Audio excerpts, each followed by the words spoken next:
Well, what you have here is a full-scale replica of a Dutch East India Company yacht.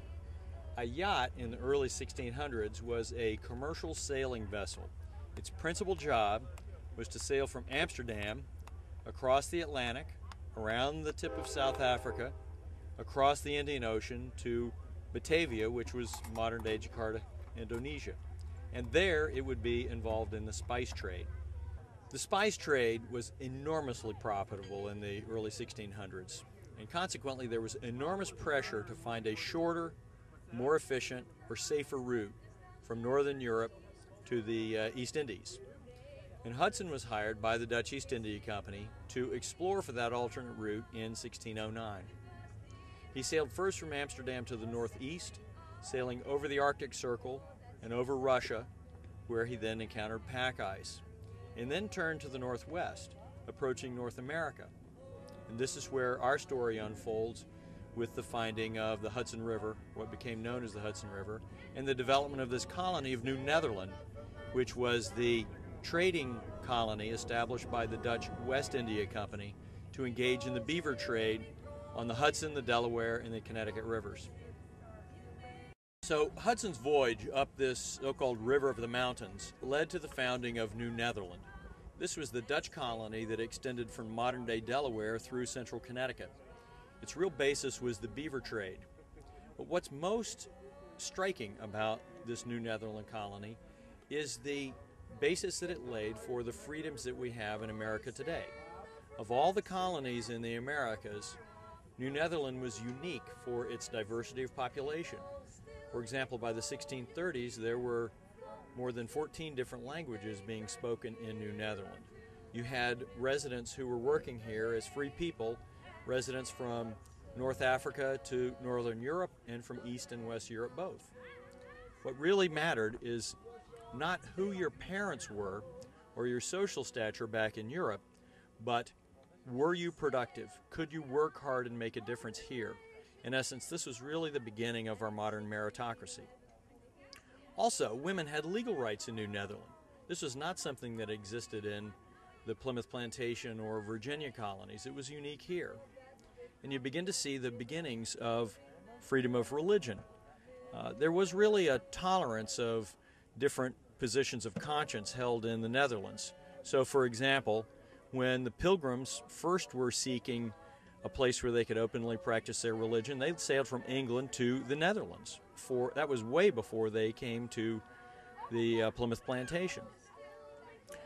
You also find in New Netherland, with the arrival of the first Jews who openly practiced their religion, the articulate statement by the Dutch West India Company that the Jews would be allowed to live and work freely in New Netherland and be productive citizens of this economy.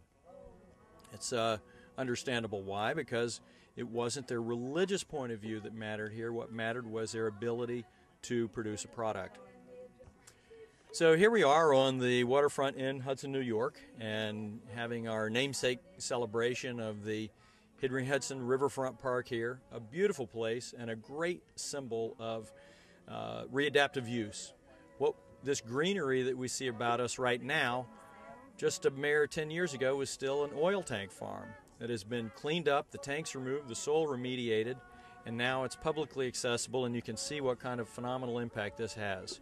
Not only with the arrival of the Half Moon, but other historic vessels into this community, and tour boats that come into Hudson for dinner cruises and sightseeing cruises and eco tours and things of that nature. And this is what we really see as the future of tourism in the Hudson Valley. We had a two-day festival, during which time we had more than 1,500 people come down and board the ship for public tours. And we also participated in a wonderful concert and light show on Saturday night that had a fabulous light show between Athens and Hudson, arms across the river, the symbolism of joining the two sides of the river, Greene County and Columbia together. It was really spectacular. In addition, we were here for a couple of days beforehand with fundraising activities and receptions that were taking place in the evening. So it's just been a spectacular weekend. There were threats of storms all weekend long, but as you can see, the sun's been shining and it's been beautiful weather and just been marvelous to see all the happy people down here with us.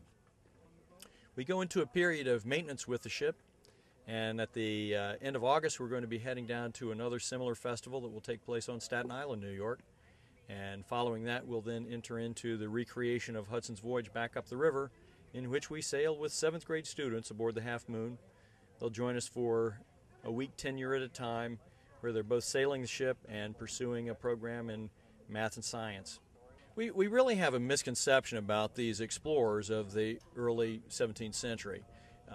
The common thought is they just blundered around until they stumbled upon something. But the truth is they were very precise in their sailing. They knew exactly where they were. They knew exactly where they were going. They could repeat a voyage back to places that they had visited. A good example of this is when Hudson landed on the coast of Maine in 1609. He had two options. He could sail to the north of Labrador, or he could search down between Cape Cod and the mouth of the Chesapeake Bay.